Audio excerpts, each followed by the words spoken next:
Vous croyez être libre dans vos choix quotidiens, mais en réalité, vous êtes très influençable. À longueur de journée, on vous manipule par des techniques de plus en plus raffinées. Fini les vieilles affiches gentiment suggestives, la pub d'aujourd'hui malaxe vos neurones à coups d'émotions fortes, très fortes.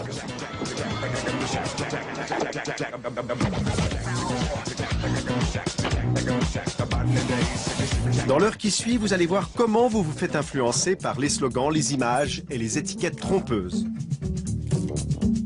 La preuve, nous avons rempli 2 bouteilles avec le même vin. 2 bouteilles portant des étiquettes différentes, l'une prestigieuse, l'autre médiocre. C'était le même vin et pourtant tous nos dégustateurs sont tombés dans le panneau. C'était les deux mêmes, c'était vraiment les deux mêmes. Ok. C'est pas possible. Vous êtes sûr? Oui, je suis sûr. Votre comportement est aussi très malléable. Avec quelques impulsions électriques, on peut faire de vous un brave altruiste ou un sale égoïste. Ça se pratique dans un laboratoire de Bâle où des chercheurs sont parvenus à modifier les réactions d'un spécimen en envoyant des impulsions magnétiques dans son cerveau. Vous verrez tout à l'heure que ce n'est pas de la science-fiction.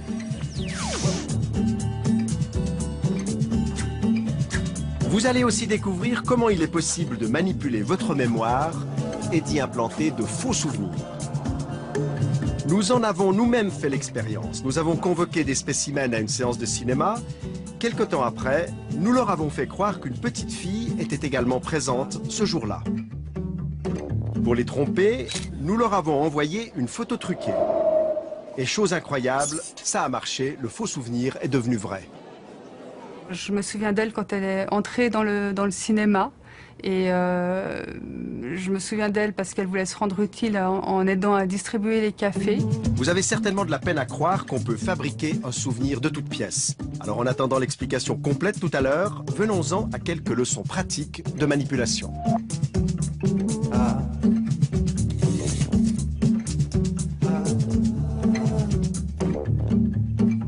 Bonsoir. Tout au long de cette émission, vous allez voir des expériences de manipulation très surprenantes. À longueur de journée et quasi en permanence, nous sommes mis sous influence. Dans ce café, par exemple, vous allez assister à une scène très banale. Un couple qui déjeune tranquillement à une table. Mais en réalité, en quelques minutes, plusieurs techniques de manipulation vont être utilisées. Regardez. J'ai trop mangé. Ça a été un petit dessert? Oh non. On a la tarte aux framboises de maman si jamais elle est succulente. Oui, bon bah finalement d'accord. Très bien. Je ferai un régime demain. Ouais. En fait, chérie, pour cette manif sur le partage des tâches, t'as réfléchi? Écoute, franchement, défiler en tenue de ménage avec un aspirateur à la main, c'est pas trop mon truc. Mais il nous faut des hommes qui jouent le jeu dans cette manif, sinon il n'y aura pas de photos dans la presse. Enfin, bon, je veux pas te forcer, hein. Tu es tout à fait libre d'accepter ou non. Bon, d'accord. C'est vraiment pour te faire plaisir. Voilà là d'ici. Et ça c'est pour vous. Ah, bah 12 francs la mousse. J'espère que c'était des framboises bio. Bon, tu reprends un bonbon? Qu'est-ce que je bosse comme pourboire? 4 francs? Bon, allez, 5. Maintenant, on va revoir cette scène avec un psychologue spécialiste de la manipulation qui va nous la décortiquer en 3 moments clés. Ça a été un petit dessert? Oh non. On a la tarte aux framboises de maman si jamais elle est succulente. Il utilise une technique qui est bien connue et qui consiste à avoir un contact, mais pas n'importe quel contact. Contact, en général, c'est entre le coude et l'épaule, entre 1 et 2 secondes, sans effleurer, sans broyer. Et ce contact permet d'augmenter la probabilité de voir les gens faire, finalement, ce qu'on attend d'eux. Oui, bon bah finalement d'accord. Très bien. Je ferai un régime demain. Mais il nous faut des hommes qui jouent le jeu dans cette manif, sinon il n'y aura pas de photos dans la presse. Enfin, je veux pas te forcer, hein. Tu es tout à fait libre d'accepter ou non. Mais là également, ce qui est utilisé, c'est une technique qu'on connaît bien, qu'on appelle le « vous êtes libre d'eux » et qui consiste à doter d'un statut de décideur, de sujet libre, la personne dont on recherche le concours. Alors on peut utiliser des formules comme « évidemment vous êtes libre », mais on peut également utiliser d'autres formules comme « surtout ne vous sentez pas obligé » ou « c'est à vous de décider, c'est à vous de voir ». Dans tous les cas, on a le même résultat. Les gens déclarés libres se soumettent davantage. C'est-à-dire, en d'autres termes, ils font librement ce que vous souhaitez les voir faire et qu'ils n'auraient pas fait spontanément. Bon, d'accord. C'est vraiment pour te faire plaisir. Voilà là d'ici. Vous connaissez l'expression donnant, donnant. Le serveur ne fait rien d'autre qu'activer une norme de réciprocité. Il fait quelque chose pour vous qu'il n'était pas obligé de faire et il attend en retour de vous quelque chose que vous n'étiez pas obligé de faire. Qu'est-ce que je laisse comme pourboire? 4 francs? Allez, 5. Les petites techniques de manipulation sont omniprésentes dans le commerce. Le vendeur sait par exemple que l'acheteur est plus sensible à une baisse de prix affichée en pourcentage qu'en valeur absolue. Autre exemple, certaines marques de voitures diffusent un parfum sentant la voiture neuve dans leur voiture justement neuve pour qu'elle sente encore plus cette odeur si typique de voiture neuve. Les clients adorent ça. On est dans un pays qui passe son temps à compter, mais on n'a jamais... Et à propos de clients, Sophia, vous la reconnaissez, c'est la journaliste très rationnelle de l'émission économique de la TSR. Elle passe ses journées à parler chiffres, budget et autres comptes transitoires. Et bien, une fois la porte du boulot fermée, ses envies et ses passions lui font perdre la raison. Exemple, lors d'une soirée de vente à domicile entre copines. Moi, j'étais partie en me disant, je vais dépenser maximum 200 francs. Ce qui me semblait déjà une coquette somme pour des bougies. Hein. Puis quand je suis passée à la caisse, bah, j'en avais pour, je crois, 450 francs. Mais comment Sophia en est-elle arrivée à dépenser 2 fois plus que prévu?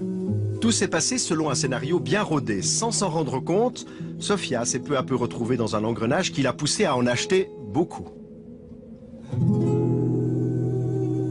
Est-ce que vous identifiez à un moment une forme de mise sous influence subtile du groupe ou de la vendeuse? Du groupe, à l'évidence. C'est inconscient, évidemment. Mais quand vous vous ouvrez à une amie en lui disant « Écoute, mais là je crois que j'ai pas mal dépensé, mais j'ai encore envie de ce truc, là, de cette huile de massage, elle a l'air bien, la vanille et tout. » Ben, la copine, qu'est-ce qu'elle vous dit? Parce qu'elle vous veut du bien. Et moi j'ai fait la même chose pour d'autres. Ben, achète, allez au point où tu en es, achète. Et puis le rôle de la vendeuse dans cette séance-là en particulier, mais finalement elle est assez effacée, elle crée un décorum et ensuite elle laisse que les choses se passent. Et de temps en temps, par petites touches comme ça, elle s'approche de quelqu'un qui est en train de lorgner du côté du catalogue et puis elle lui donne un petit renseignement. Là, elle vient vers vous et elle vous propose encore un petit quelque chose. Mais ce n'est pas très appuyé comme démarche. Donc vous n'avez pas l'impression qu'elle vous pousse à la consommation. Même si quelque part elle le fait, évidemment. Et ça n'est pas tout, car si Sophia aime les bougies, elle adore le maquillage.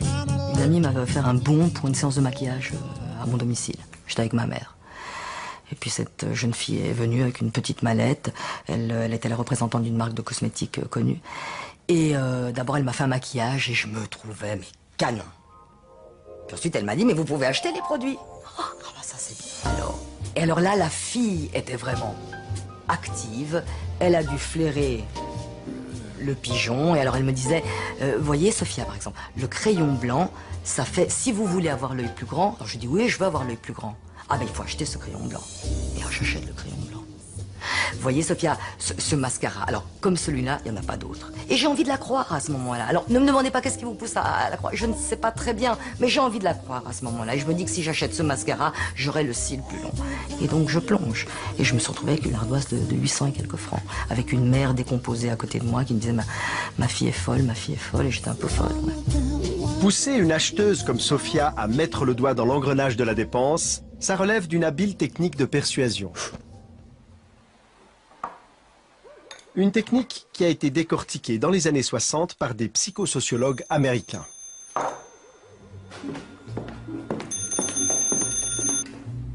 Hello, the Johnson residence. Ils se sont livrés à une expérience devenue fameuse. Ils ont d'abord appelé au hasard des dizaines de femmes au foyer et ils leur ont demandé de répondre à quelques questions simples sur leurs habitudes de consommation. Alors la technique, on l'appelle le pied en la porte. Son principe est relativement simple, obtenir peu dans un premier temps pour essayer d'obtenir davantage dans un deuxième temps. On demande aux ménagères de répondre à quelques questions, anodines, 8 questions, on répond volontiers, alors que ce que l'on cherche à obtenir, c'est tout autre chose. Effectivement, quelques jours plus tard, les pseudo-enquêteurs ont rappelé ces mêmes ménagères pour leur demander d'accueillir chez elles des investigateurs chargés d'inventorier tous les produits qui se trouvaient dans leur placard. L'opération devait durer plusieurs heures et la maison entière devait être passée au peigne fin. Hello, Mrs. Johnson. Bref, la visite promettait d'être pour le moins envahissante. Pourtant, la majorité des femmes contactées a accepté cette invasion sans sourciller. Que montre la recherche? Elle montre que si on avait directement demandé aux gens, aux ménagères, de recevoir cette équipe d'enquêteurs, la probabilité aurait été relativement faible, 23%. Maintenant, si au lieu de leur demander directement de recevoir cette équipe de plusieurs hommes, on leur pose quelques questions par téléphone, encore une fois 8 questions anodines, et si ensuite, et seulement ensuite, on leur demande de recevoir l'équipe d'enquêteurs, dans la recherche c'est quelques jours après, alors la probabilité passe de 23% à 53% à accepter, plus de 2 fois plus, le gain est donc considérable. Comme quoi, la technique du pied dans la porte, s'il vous plaît, ça marche. Aux États-Unis toujours, mais en 1972 cette fois-ci, le psychologue social Harris tenta un pied dans la porte très simple. Dans la rue, il commença à demander l'équivalent de 2 francs suisses aux passants. Il justifia cette demande en disant qu'il n'avait pas assez d'argent pour prendre le bus. Très peu de personnes répondirent positivement à sa demande. Ensuite, il changea de tactique. Il commença d'abord par leur demander l'heure. Ainsi, il reçut beaucoup plus d'argent. Presque 40 ans après, l'expérience de Harris, est-ce que ça marche encore? Eh bien, c'est ce qu'on va tester ici à Lausanne avec des Lausannois. Pour commencer, je vais directement leur demander une petite piécette. Bonjour monsieur, vous auriez 2 francs, c'est pour prendre le bus. Non, désolé. Bonjour madame, vous auriez 2 francs, c'est pour le bus. Vous auriez 2 francs, c'est pour prendre le bus. Non, je pas 2 francs. Ah bah je peux aller à pied pour monsieur. Bonjour, vous auriez 2 francs, c'est pour prendre le bus. Dans ce premier cas de figure, seuls 10% des passants ouvrent leur porte-monnaie. C'est gentil. Bon bah, je suis pas encore riche, hein, mais maintenant on va essayer autre chose. Je vais commencer par leur demander l'heure, une demande qu'ils ne peuvent pas refuser, et ensuite je vais en profiter pour leur demander un petit peu d'argent. On va voir ce que ça donne. Bonjour madame, est-ce que vous pourriez me donner l'heure, s'il vous plaît? Oui. C'est 80. 80. Est-ce que vous pourriez également me donner 2 francs pour le bus, s'il vous plaît? Non. Tant pis. 25. 4 à 25. Est-ce que vous auriez juste 2 francs pour le bus? Je sais pas. Dans ce deuxième cas de figure, 40% des passants, soit 4 fois plus que tout à l'heure, sont prêts à donner de l'argent après avoir donné l'heure. Voilà. Merci beaucoup. De rien. Au revoir. Au revoir. Et un de plus. J'ai pas de monnaie du tout. Désolée. Tant pis. Au revoir. Cette proportion de 40%, on la retrouve dans la plupart des études scientifiques. C'est vrai? C'est gentil. Parfait. Merci beaucoup. Au revoir. Eh ben, incroyable, ça marche. J'ai 6 francs dans les mains. Alors la prochaine fois, si vous avez quelque chose à demander à votre femme ou à votre mari, vous avez intérêt à leur demander l'heure d'abord. Chérie, j'ose te demander l'heure, s'il te plaît? Bien sûr, mon ange. Il est 22h35. Merci. J'ose te demander le livre sur les couples qui durent. Je me suis dit que ce serait bien que je le lise aussi. Bien sûr, mon lapin. Tiens, voilà. Merci.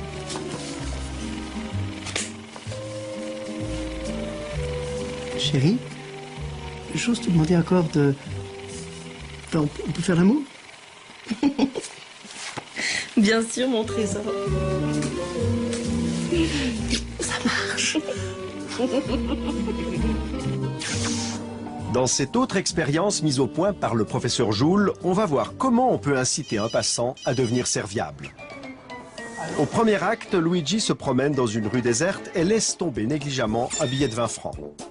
But de l'exercice, voir si les passants vont lui rendre le billet.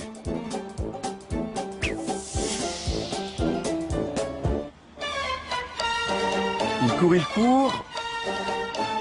Lui, en tout cas pas.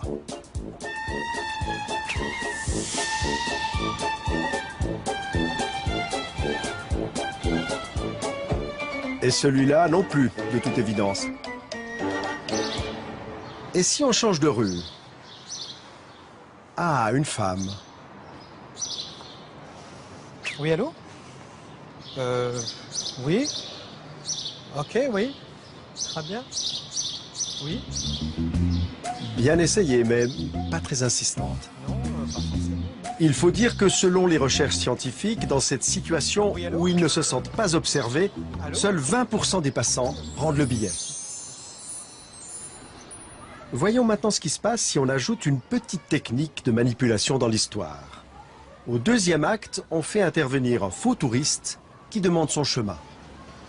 Salut, tu sais où c'est le pont Bessières? Le pont Bessières, c'est le pont qui est juste là-bas. Okay. Juste, le prochain là, c'est pas celui qui est là-bas? Non, ok, c'est cool. Là-bas. Merci, ciao. Pareillement. Cette fois, les passants commencent par rendre un service. Tous acceptent de renseigner le faux touriste et lorsqu'ils aperçoivent le billet, leur attitude change. Dans ce cas de figure, les recherches ont montré que 40% des passants rendent l'argent. Merci bien. Au revoir. Tout se passe comme si le premier comportement avait permis à la personne d'établir un lien entre ce qu'elle a fait et ce qu'elle est, à savoir serviable. Elle n'était pas obligée d'expliquer où se trouve la gare, où se trouve le cours Mirabeau, ou la tour Eiffel. Elle n'était pas du tout obligée. Elle l'a fait. Elle ne l'a pas fait pour obtenir une récompense. Elle ne l'a pas fait pour éviter une punition. Et donc, elle va en inférer que finalement, si elle l'a fait, c'est parce qu'elle est quelqu'un de serviable. Et au coin de la rue, voilà une opportunité qui lui permet effectivement de se montrer qu'elle est effectivement serviable. Suivez le pavé. Ok. Merci beaucoup, monsieur. Au revoir. Lorsqu'on demande aux gens pourquoi vous avez réagi de cette façon-là, et les gens se drapent dans leur dignité pour vous dire mais enfin je suis comme ça. C'est dans ma nature d'eux. Vous voyez, donc il n'y a pas forcément conscience du processus par lequel ils ont été amenés à faire ce qu'ils ont fait, mais ils en appellent directement à ce qu'ils sont. C'est gentil. En d'autres termes, cessez de croire que vous êtes serviable et demandez-vous plutôt ce qui vous pousse à l'être. Merci beaucoup, madame. C'est gentil. Merci. Quand il s'agit de manipulation, on peut dire que l'habit fait le moine. En effet, si vous voulez augmenter la valeur d'un produit et le vendre plus cher, n'hésitez pas à soigner son emballage. Une expérience a démontré que le même article de journal mis en page dans le canard à sensation Le Blick ou dans la très respectée NZZ peut être à la fois considéré comme très léger ou au contraire comme très sérieux. Mais s'il y a un domaine où l'emballage compte, c'est celui du vin. Petite expérience de manipulation. Je vous laisse vous asseoir. Bienvenue à l'école hôtelière de Genève. Donc l'idée aujourd'hui, c'est de vous faire déguster 4 pinots noirs de régions différentes. Vous allez les goûter les uns après les autres, me donner votre impression rapide, et puis à la fin, le meilleur des 4 et puis le moins bon. Pour cette dégustation expérimentale, il faut d'abord sélectionner 2 bouteilles contenant des vins très différents. En l'occurrence, un pinot noir suisse-allemand, jeune et peu connu, et un bourgogne millésimé 2005, reconnu pour être un excellent cru. On remplit les 2 bouteilles avec un 3e vin de même cépage, mais d'une toute autre provenance. Le même vin, de qualité moyenne, va donc se retrouver dans les 2 bouteilles, l'une à l'appellation prestigieuse, l'autre de réputation médiocre. Et pour brouiller les pistes, on ajoute 2 autres bouteilles, dont le contenu, cette fois, correspond à l'étiquette. On va commencer par un pinot noir de Suisse alémanique, qui est en 2009. On commence avec une première apprentie dégustatrice.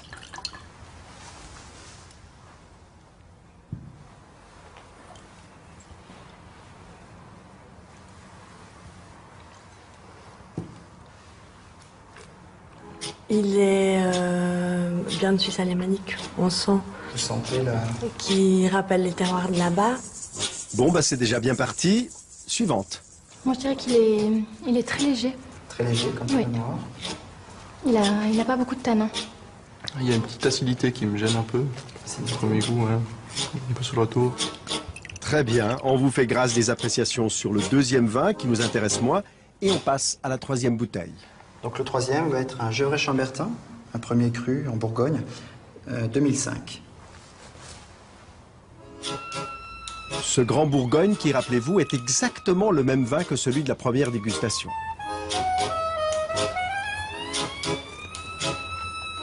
Voilà, il y a tout de suite plus, on sent que c'est autre chose, on sent que c'est un peu plus structuré déjà. Plus de structure, plus de longueur. Oui, aussi, tout à fait, oui. Oui, je préfère, oui. Préféré. Bon, je pense que c'est dû aussi au millésime 2005, c'est plus vieux. Moi, je trouve qu'il a un bon équilibre général. En bouche, peut-être un peu plus rond. Donc là, on a quelque chose d'un cran au-dessus. Un cran au-dessus. À mon avis. Donc 2005 aussi, le millésime joue pas mal sur la structure du vin. Le meilleur des 4 serait... Moi j'ai préféré le troisième. C'est-à-dire le Gevrey Chambertin. Le Chambertin. Et puis celui moins bon. Moins plus, c'est le Suisse allemand de 2009. Le premier. Donc le Suisse allemand, le premier, en 2009. Comme Boris, certains étudiants ont à la fois détesté et adoré le même vin. La faute à l'étiquette et à tout ce qu'elle représente.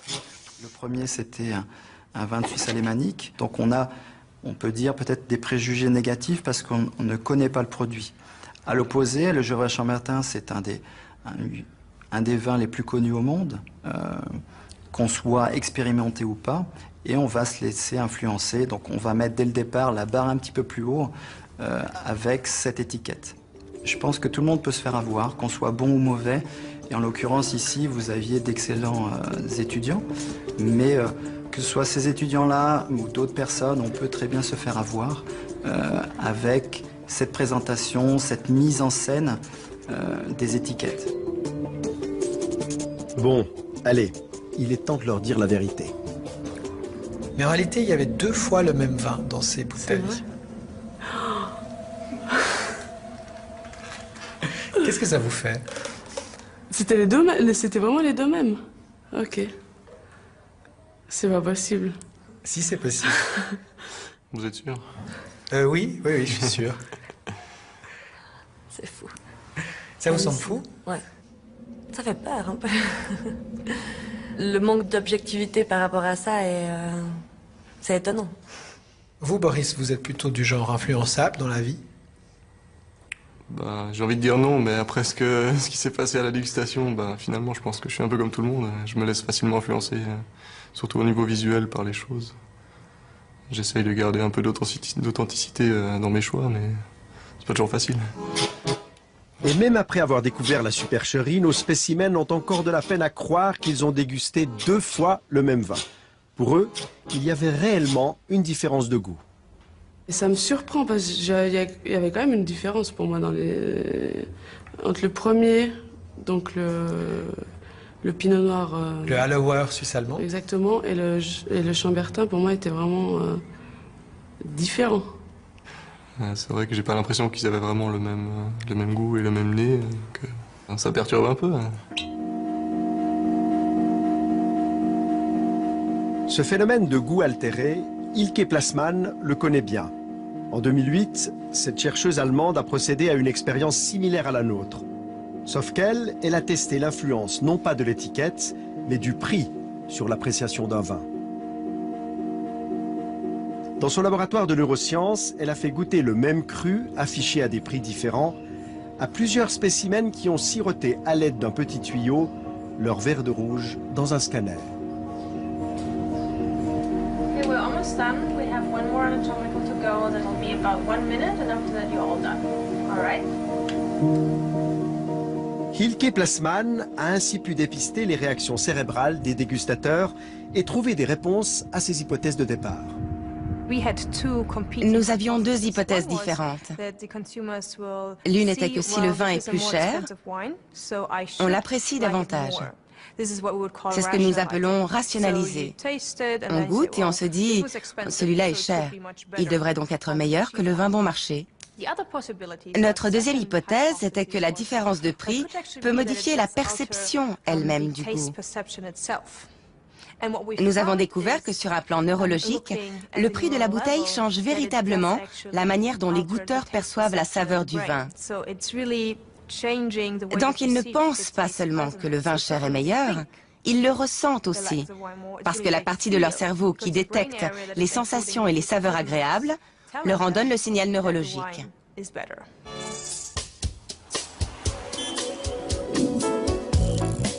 Votre cerveau est constamment soumis à des influences.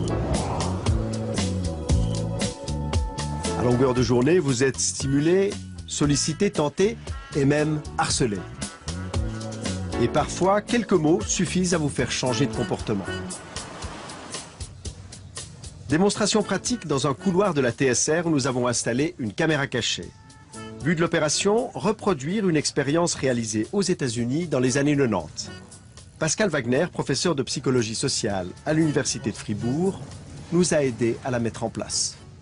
Alors on veut voir si le fait de penser à une catégorie de personnes ou à un concept va influencer quelque chose d'aussi automatique que notre vitesse de marche, par exemple. Pour cette expérience, nous avons convoqué plusieurs spécimens et à leur insu, nous les avons filmés en mesurant le temps qu'ils ont mis à parcourir ce couloir avant de rejoindre une salle où ils devaient remplir un questionnaire. Léo, par exemple, a pris 15 secondes pour parcourir ce trajet. Pendant 5 minutes, il avait pour consigne d'écrire tout ce qui lui passait par la tête en relation avec les personnes âgées. Le but de l'exercice étant de le pousser à s'immerger dans le monde de la vieillesse.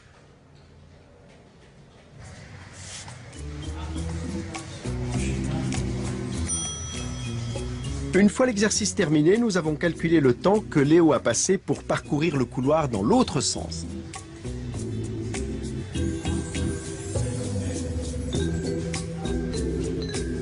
Résultat, 16 secondes et 15 centièmes. Il a donc ralenti le pas au retour. Et même si elle est minime, cette différence est significative. Elle n'est pas l'effet du hasard. L'exercice a été répété plusieurs fois et la plupart des personnes testées ont marché plus lentement sur le trajet du retour. Le fait de penser aux personnes âgées va forcément nous faire penser à des choses stéréotypiques des personnes âgées. Quand on pense aux personnes âgées, on pense plutôt par exemple à la lenteur de déplacement. Et donc, le fait de penser à cette lenteur aurait un effet direct sur notre comportement, un effet inconscient. Le fait d'évoquer la lenteur nous ferait nous-mêmes nous déplacer plus lentement.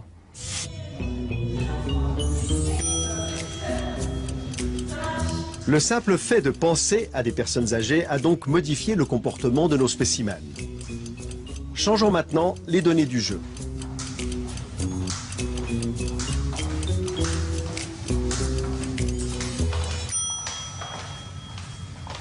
Et regardons ce qui se passe si on remplace le questionnaire sur la vieillesse par un questionnaire sur la vitesse des athlètes et des sprinters.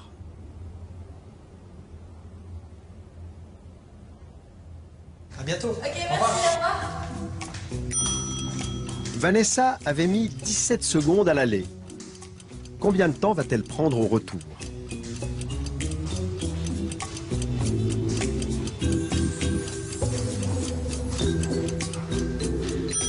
« 15 secondes, 2 secondes de moins. Cette fois aussi, nous avons répété l'exercice plusieurs fois. Et aussi fou que cela puisse paraître, selon le questionnaire qu'ils ont reçu, nos spécimens se sont transformés en vieillards ou en sprinters. Attention, non! C'est tous des effets qui sont très étonnants, alors qu'ils ne sont pas de trop longue durée, heureusement.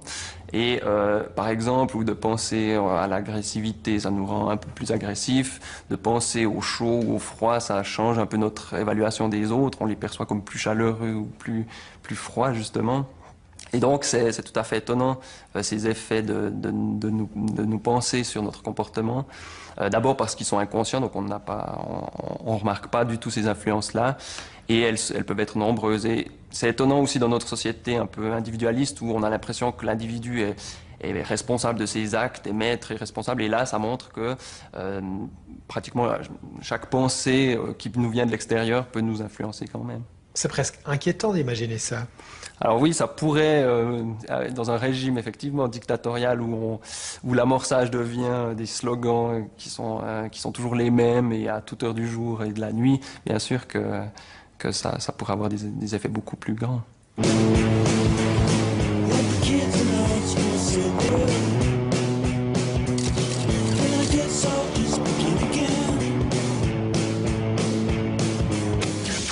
La publicité est bien entendu le domaine où l'influence joue un rôle capital. Influencer le consommateur, le pousser à acheter telle ou telle marque plutôt qu'une autre, voilà le défi de toute campagne publicitaire. Aujourd'hui, les spécialistes savent que pour vendre un produit, il est quasi inutile d'avancer des arguments rationnels, mais qu'il faut plutôt toucher nos émotions. Les subtilités de la pub n'ont plus de secret pour Martin Lindström. Ce jeune quadradanois, virtuose en marketing, est devenu le gourou des plus grandes marques de la planète. Coca-Cola, Nestlé ou encore Microsoft font régulièrement appel à lui. Lindström est un adepte du neuromarketing. Et pour savoir ce que vous pensez, vous les consommateurs, il ne recourt ni aux sondages ni aux statistiques. C'est votre cerveau qui l'intéresse. Plus nous arriverons à comprendre précisément le comportement inconscient, plus ce sera facile de contrôler les préférences des consommateurs pour une marque plutôt que pour une autre. Pour observer l'impact des pubs dans la tête des consommateurs, Martin Lindström s'est servi d'un électroencéphalogramme. Il a mesuré la réaction cérébrale de dizaines de téléspectateurs qui regardaient la version américaine de La Nouvelle Star, une émission sponsorisée par plusieurs marques qui cherchaient à se profiler. Pour certaines, ça a été le bide.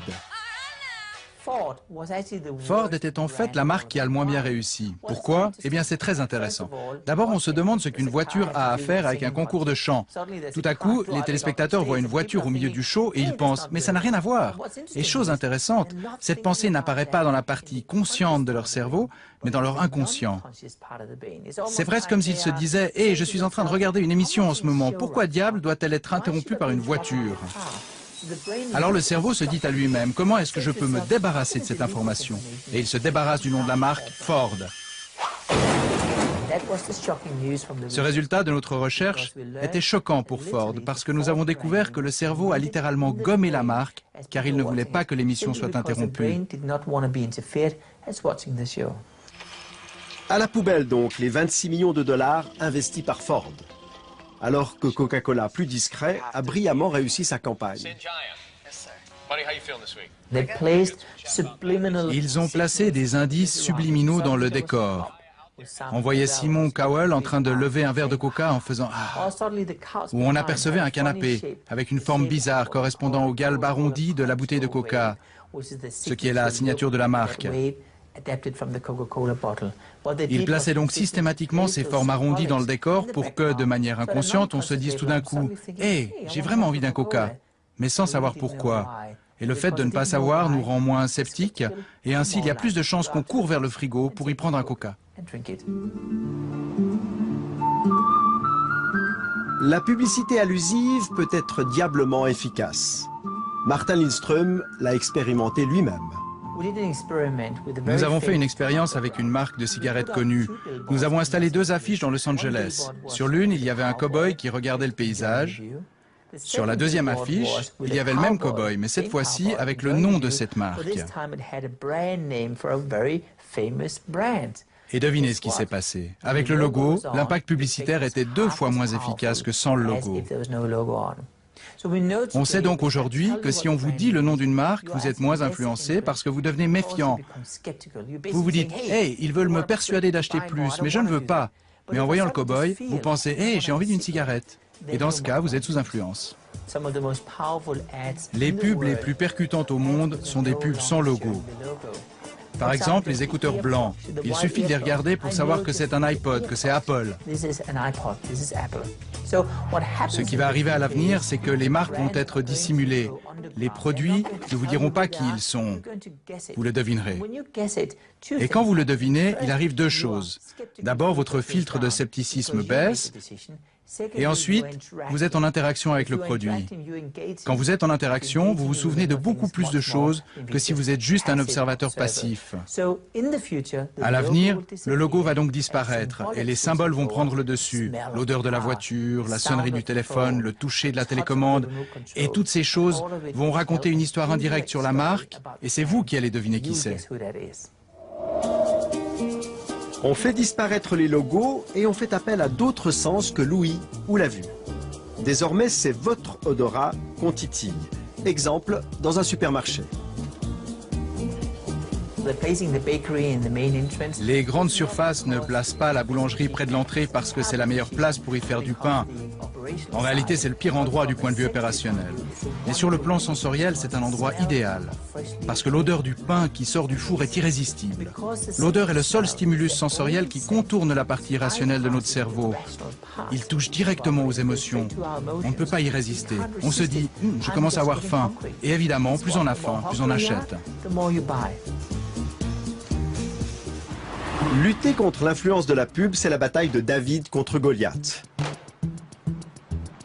Et dans cette histoire, David s'appelle Rémi Douat et il vit à Paris. Moi, en tant que passant, en tant que citoyen, en tant qu'individu dans la ville, je me sens agressé par cette publicité. Moi, je ne suis pas un anti-pub fervent. Je trouve que c'est normal de communiquer sur ce que chacun dans la cité fait. Voilà. Et parmi ces choses, il y a des produits, donc on communique sur ces produits. Mais là, on a passé, depuis de nombreuses années maintenant, une étape supérieure où tout est communication et tout est publicité.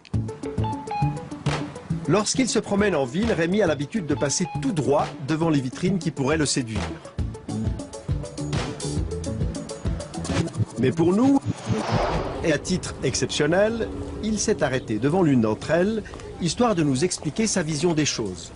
Ce qu'on voit simplement dans cette vitrine, en regardant comme ça, c'est que c'est très peu cher. Et le peu de qualité, entre guillemets, du décor peut donner l'impression qu'en effet, ça va être un magasin pas cher et qu'on a tout intérêt à rentrer là-dedans. En fait, on est très tenté de rentrer. D'ailleurs, nous aussi, on était tentés de rentrer, mais avec une caméra, ça n'a pas été possible. Le magasin veut protéger ses techniques de vente bien rodées. C'est donc Rémi qui va nous en parler sur le trottoir.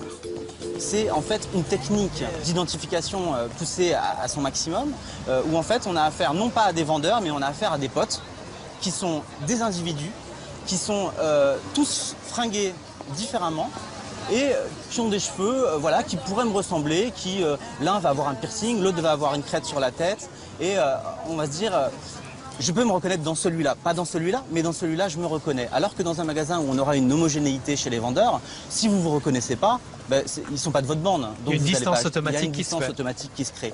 Et là, ce qui se joue, c'est tout différent. C'est quelque chose de l'ordre de la proximité immédiate. Je me sens manipulé, mais je résiste, quoi. Je résiste. Alors, c'est une démarche personnelle qui consiste à se dire, attention, qu'est-ce que je suis en train de voir, qu'est-ce que je suis en train d'entendre, et qu'est-ce que j'en fais. C'est une lutte, voilà, c'est une lutte pour que cet acte d'achat soit le plus possible le fruit de mon désir et de mon choix, et non pas qu'on m'impose d'avoir des désirs qu'en réalité je n'ai pas. Par exemple, l'iPhone qui envahit aujourd'hui le marché. On voit bien que l'esthétique de la communication de la marque qui fait ça m'est tout à fait destinée, enfin à moi et mes contemporains, on est un certain nombre à être la cible de ça. Et ça me met en colère, hein, parce que je me reconnais dans ce qu'ils font. Jusqu'à présent, j'ai toujours pas acheté, ni d'iPhone, ni d'iPad. Je me reconnais dans ce qu'ils font. Autour de moi, on me dit, t'as toujours pas d'iPhone, t'as toujours pas d'iPad. Donc c'est de la publicité en rhizome, ça c'est de la publicité rampante, en fait, et dont, en fait, mes prochains, dont les concitoyens, mes voisins, sont les relais, eux aussi. Donc là, vous êtes tenté? Oui, je suis tenté, ouais. J'avais beaucoup d'affection pour la publicité d'il y a 50 ans. Acheter le savon, blabla. Je trouvais ça très bien. Quand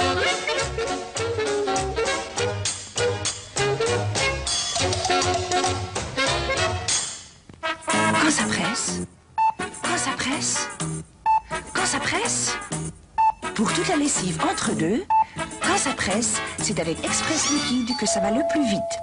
Parce que c'est déjà liquide. Express Liquide pour le lavabo et aussi pour la machine à laver. Une publicité a atteint son but si on se souvient d'elle, si elle reste marquée dans notre mémoire.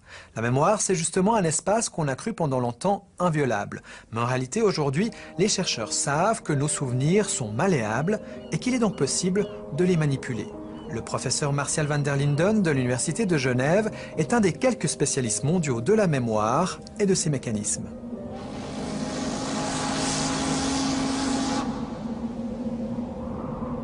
Ce que j'ai en mémoire, est-ce que c'est quelque chose que j'ai imaginé ou est-ce que c'est quelque chose que j'ai réellement vécu? Le professeur van der Linden a mis au point une expérience qui prouve combien il est facile de confondre la réalité avec l'imaginaire. On projette à des spécimens plusieurs mots de la même famille, par exemple des vocables associés à l'idée de montagne, mais sans jamais leur montrer le mot montagne. On leur demande ensuite s'ils se souviennent des mots qu'on leur a présentés, et cette fois-ci on y inclut le mot montagne. Au final, la plupart des spécimens se disent certains d'avoir vu ce mot. En ayant vu les différents mots reliés au mot montagne qui n'a pas été présentée, la personne, elle a généré, ou le mot a été associé automatiquement, elle a vu une montagne, où elle a associé tout ça au mot montagne, et ultérieurement, elle ne peut pas faire la distinction entre ce qu'elle a imaginé et ce qu'on lui a présenté. Et d'une certaine manière, elle l'a en mémoire, puisqu'elle l'a généré. De quoi remettre en question l'idée d'une mémoire infaillible. La plupart des chercheurs actuellement dans le domaine de la mémoire considèrent effectivement que la mémoire, c'est un processus de construction. Quand on met en mémoire, on construit un souvenir en fonction de nos croyances, de nos valeurs, de nos buts, de nos conflits. Et de la même manière, quand on récupère un souvenir, on va récupérer ce qui correspond à nos buts, nos croyances, nos valeurs. Donc c'est vraiment un processus de construction. On est loin de la métaphore de l'ordinateur ou de l'appareil photographique. Vous voulez dire quoi, du disque dur qu'on aurait... Voilà, on construit nos souvenirs. Une chercheuse américaine a poussé l'exercice plus loin. Elle a réussi à implanter sciemment dans la mémoire de plusieurs personnes le souvenir d'événements qui ne s'étaient jamais produits.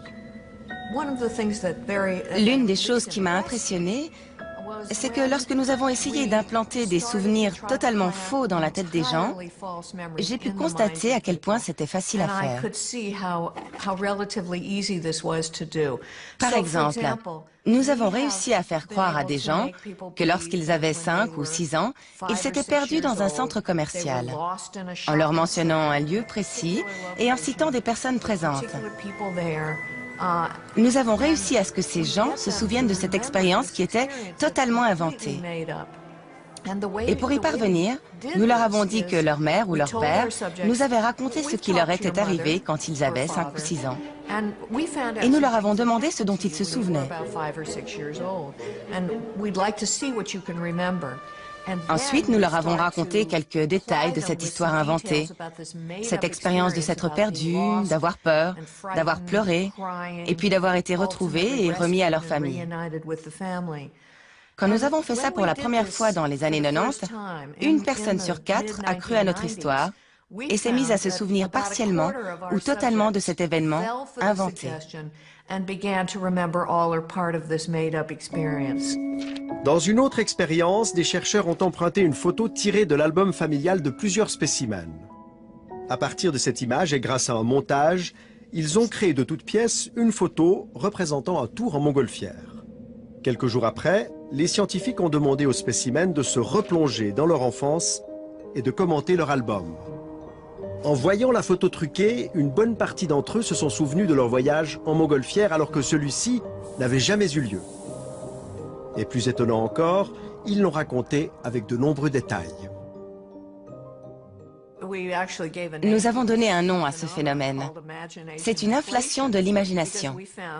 Parce que notre recherche a démontré qu'en incitant par exemple des gens à imaginer qu'ils étaient tombés quand ils étaient petits et avaient cassé une vitre avec leurs mains, on les amène à être plus confiants et à croire plus tard que cet événement est réellement arrivé.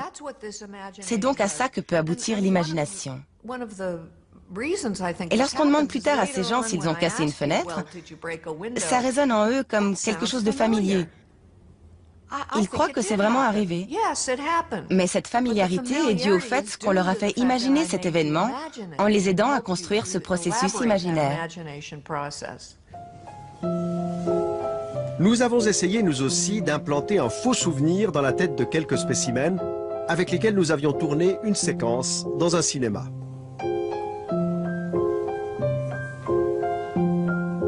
Quelques mois plus tard, nous les avons invités à un apéritif. À cette occasion, nous leur avons raconté une fausse anecdote soi-disant survenue lors du tournage.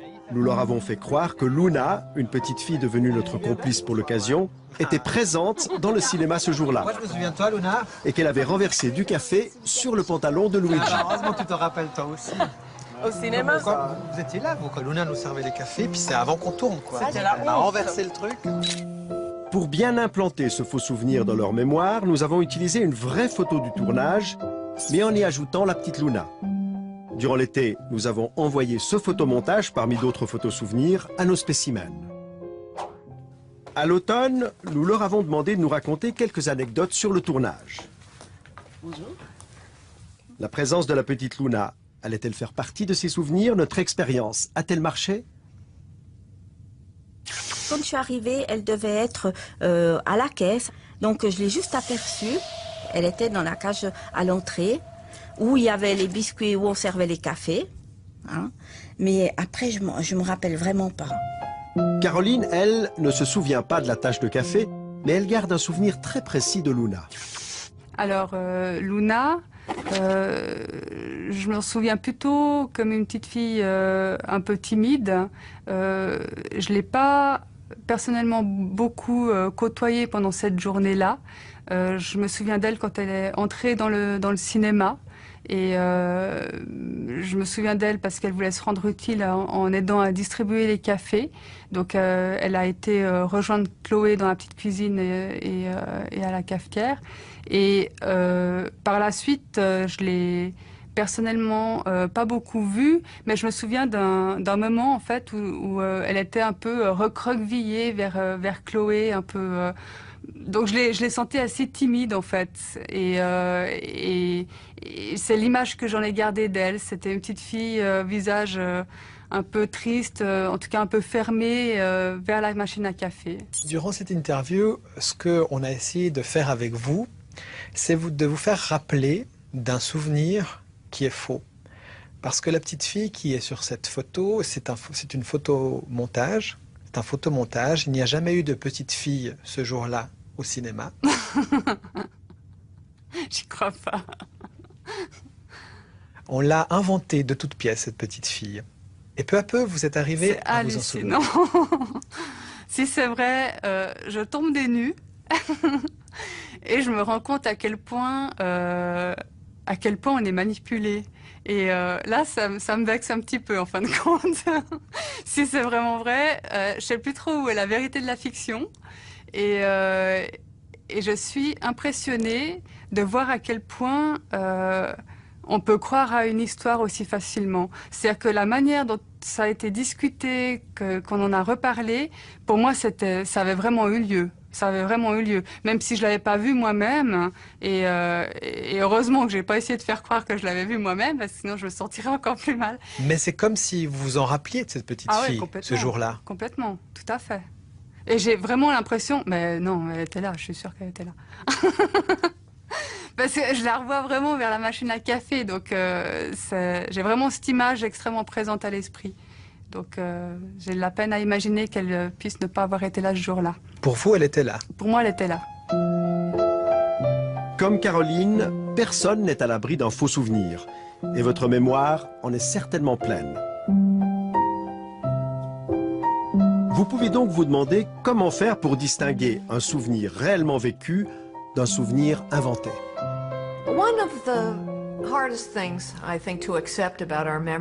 L'une des choses les plus difficiles à accepter concernant notre mémoire, c'est que, sans vérification, il n'y a aucun moyen valable de savoir si un souvenir est vrai ou s'il est produit de l'imagination, des rêves ou d'un autre processus.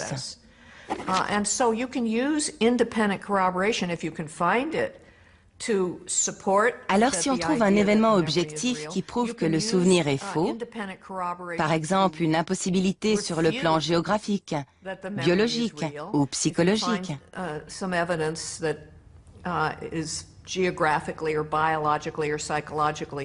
alors on sait que ce souvenir est inexact.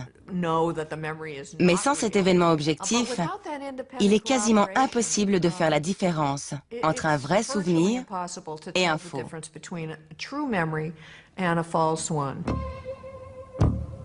On peut donc aisément manipuler la mémoire, mais plus surprenant encore, il est aujourd'hui possible de modifier le comportement de quelqu'un en stimulant son cerveau.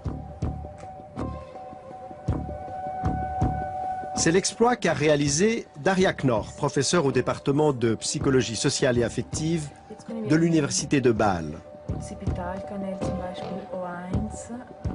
Cette neuroscientifique de réputation internationale connaît de près les méandres du cortex préfrontal latéral, une zone qui joue un rôle important dans la prise de décision.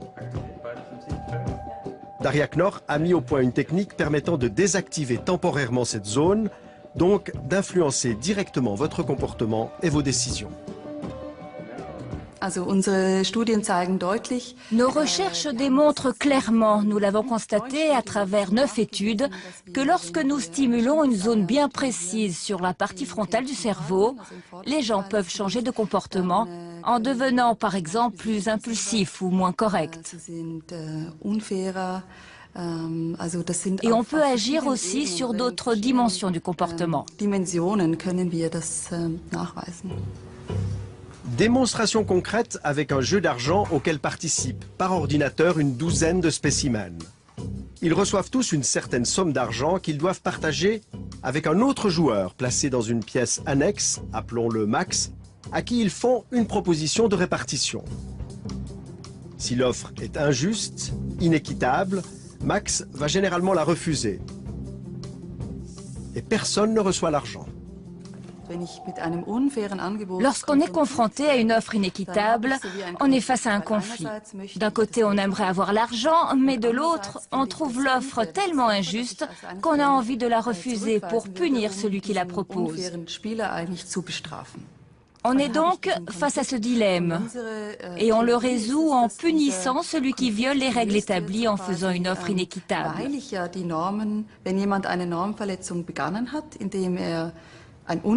Mais pour le punir, il faut pouvoir contrôler ses propres pulsions égoïstes et rejeter l'offre, donc renoncer à avoir l'argent.